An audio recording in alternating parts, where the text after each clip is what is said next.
Ziemassvētki un jaunais gads vairs nav aiz kalniem. Laiks sarūpēt dāvanas saviem mīļajiem, savam vīram, tēvam, dēlam vai brālim. Īstenībā ļoti labs ieteikums ir dāvanas meklēt aptiekās.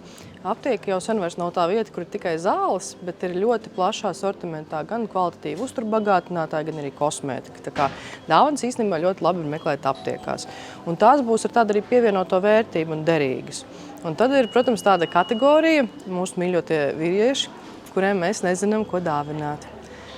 Tehniskās lietas parasti viņi nopērk paši, bet arī īstenībā par veselību mēs varam ļoti labi parūpēties gan par mums tuviem vīriešiem, tēviem, vīriem, noteikti arī dēliem īstenībā, jo dēli var ir dažādos vecumos.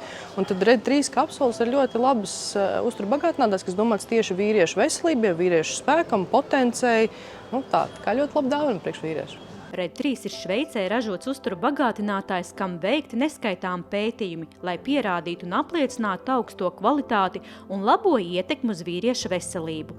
Sastāvā ir ļoti interesants ārstniecības augu ekstraktu komplekss. Viena no tādām ļoti sen zināmām lietām, arī, kur izmanto Ķīnas tradicionālajā tautas medicīnā, ir Sibīrijas ženšeņš. Sibīrijas ženšeņš ļoti labi palīdz stresam, nogurumam, palīdz aktivizēt vispār organismu spēka rezerves, un viņš jau tāds mums zināmāks no tiem augiem.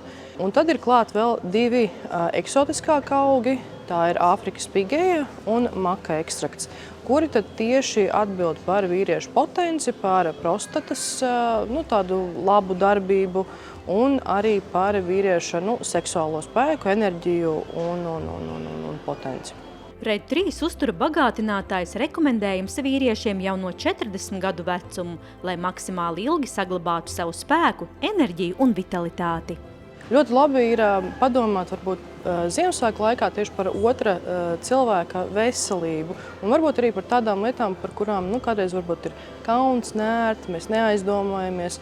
Un tad mēs varbūt varam arī to otru cilvēku atbalstīt šādā veidā un tādu ļoti derīgu, viņa veselībai noderīgu dāvanu uzdāvināt. Mēs arī parādīsim, ka mēs par viņu veselību rūpējamies un uztraucamies.